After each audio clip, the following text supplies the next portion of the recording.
Hi, I'm Bob Willcutt from Willcutt Guitars in Lexington, Kentucky. I'm here at the NAMM show, and Marc's going to show us the new Taylor offerings for 2017. That's right, how you doing? It's good to see you. Marc, you too. Excellent. So what's cool about this year for us is that we've kind of taken everything we've done over the last 3 years, and it's given us an opportunity to do something really new this year. And what I mean by that is, as you know, the last 3 years we've redesigned virtually all of our guitars. And in the process, we've learned a lot of more manufacturing efficiencies and some ideas that really gave us kind of the way to create this guitar. This guitar is our Academy series. And what we're trying to do at Taylor is we've always been all about creating more guitar players. Right. You know, we obviously believe that there's more guitar players in the world, it's a better place.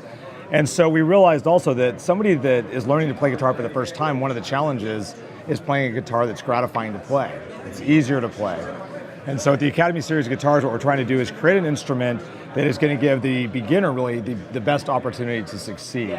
You know, and so when we set out to figure out how do we do that, we were looking at, we said we need to make a guitar with three things really. And it was Andy Powers and the design team that said, something, we need playability, something that's going to play really well.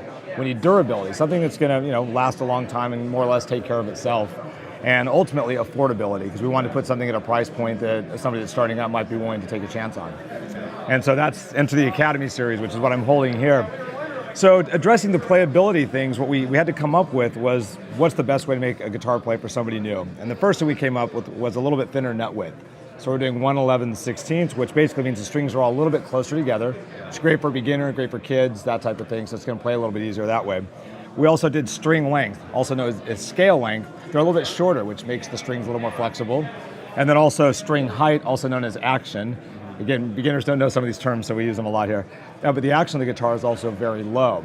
I think the most profound thing we did on the guitar is that, right? You looked at that price range, yeah, wow.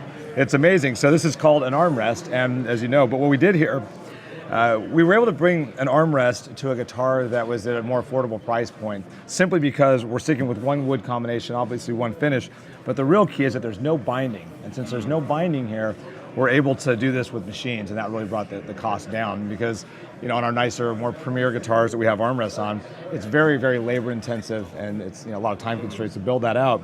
So when you have a guitar like this with an armrest on it, it's very comfortable here. The strings are light, they're low, they're a little bit shorter. Everything just plays really well, and it really is giving that first-time player the chance to succeed. Right. And what we're trying to do is think of somebody that comes into a store, they're looking at a guitar, they might buy one in the $300 range, $400 range. We don't want them to get a guitar that has high action, is big and bulky, and then ultimately doesn't stay in tune very well or sound very good, because that's not going to make you want to play. It's pretty much going to get the guitar in the closet. So we wanted to create that guitar and say, well, for spending maybe a couple $100 more, you're going to get a guitar that may last you a lifetime and is also exponentially more gratifying to play. It makes sense? Right. So on the Academy series, this is called an A10. It's our dreadnought body. And this one actually has electronics, so it's an A10E. So it's an option with the... Okay. Exactly, that is an option. You can get an A10 just without the electronics or with the electronics. And it's really true of all of our models in this series. We also have what's called an A12, and that's built on our Grand Concert body shape. Yeah, a little bit smaller. You think about the Dreadnought, a little bit bigger, more strumming maybe, more singer-songwriter. Yeah. With a Grand Concert, a little bit smaller if you're more into fingerstyle. That might be a great choice for you. And kids, yeah. Exactly.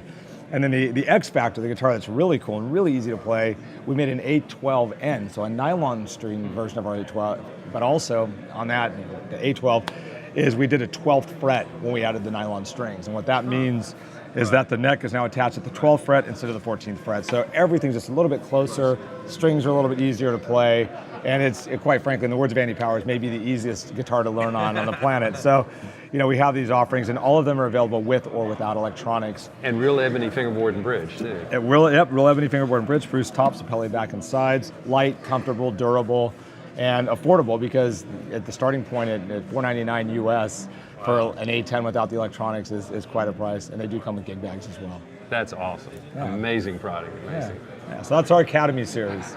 So here we have our GS Mini bass, okay?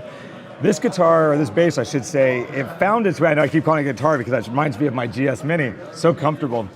But we really were looking at a couple of things when we created this instrument. It's kind of on a lark at first, but we realized bass players are often forgotten in the world of music. You think about going to a campfire and how many bass players are out there.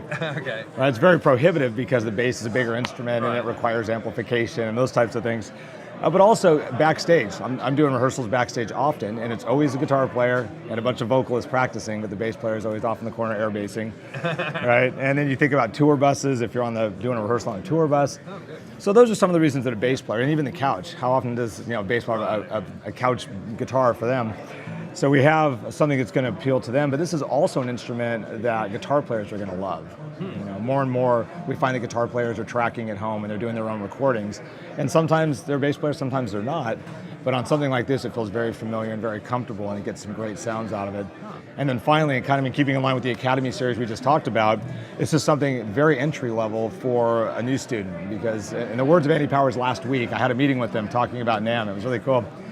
He started playing, he showed me the bass for the first time. He says, Marc, this is almost the perfect instrument for somebody to start out on, because you're playing a song in its simplest form at the root. One note at a time. Yeah. One note at a time.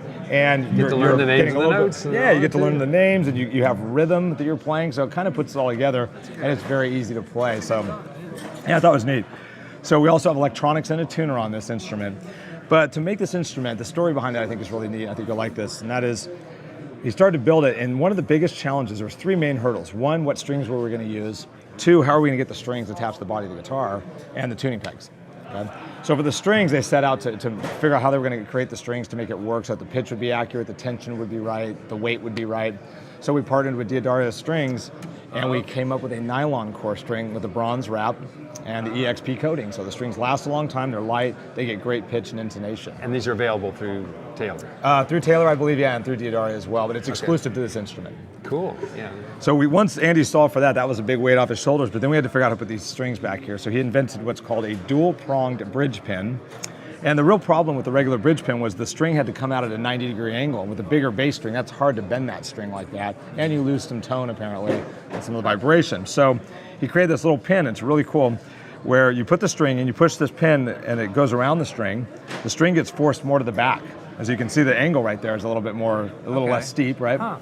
And then there's a little notch in the back. When you tighten the string, it pulls the pin up and it pulls the pin apart so that it puts the exact amount of pressure on the pin to keep it in place when the guitar is to tune. And when you tune the bass down, the pin loosens up and comes out and you can change the strings. It's really brilliant. That is cool. Yeah, so much so that we patented it this year. So it's very cool.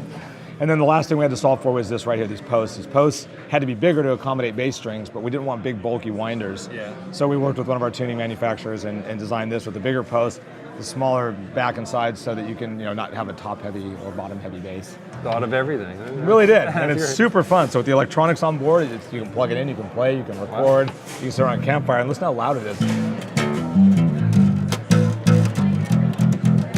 Right? It's got a ton of volume for a little guy like this. What is the price on this one?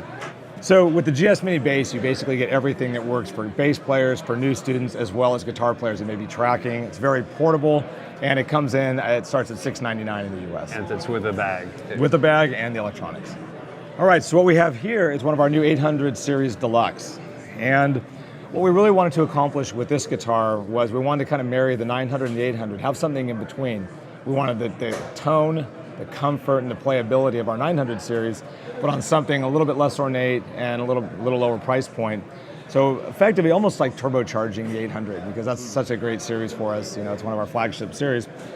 And what we did on this, there's three primary things that makes this guitar different than our standard 800 series. And that is, first, what you noticed earlier, is this beautiful radiused armrest. It's beautiful. Right. Yeah. So it's an Andy Powers design. It's a different armrest that we've done in the past. It's called a radiused armrest, a little bit smaller, a little bit less labor intensive, so it keeps the cost down, but every bit comfortable and beautiful to look at.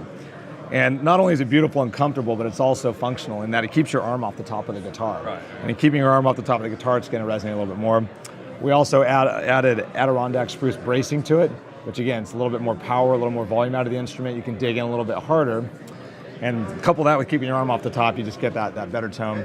And then lastly, we have these Goto 510 tuners. I love those things, yeah. Are they cool? They're the 21-to-1 gear ratio, which normally we use 18-to-1 gear ratios on our other tuners, which is totally sufficient. It does a good job. These are just a little more precise, and it's just something about them. Very smooth, yeah, very fine. So when you tune the guitar up, it stays in tune really, really well. You've got the Addy bracing on here, which gives us more volume and power. And then you've got that comfortable armrest. And basically, bone nut and saddle? I believe so, yeah. So it's like the performance package that they used to offer. It is. It has a lot of that. Yeah, some of those things kind of carry over into our other lines where we're we're out making things. We'll take great ideas and figure out how to implement them into our current series. So, yeah, the 800 Series Deluxe also comes in a Dreadnought. So we have what's called an 810E Deluxe.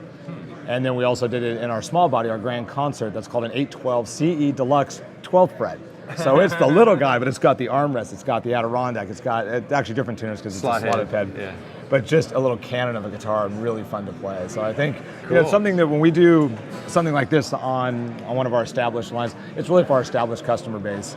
This year we're talking a lot about bringing new guitar players to the table, but this is also, we have offerings for the people that come around year in year and love what we do here. So. Yeah, that's a working man's guitar there. I mean, wonderful working man's guitar. Yeah, right? It's got all the functional things on it. Awesome. That's great. Excellent. Do you have any other questions? No, looks like a great lineup. Excellent. Thanks, Well, Marc. it's wonderful to see you. Good luck this year.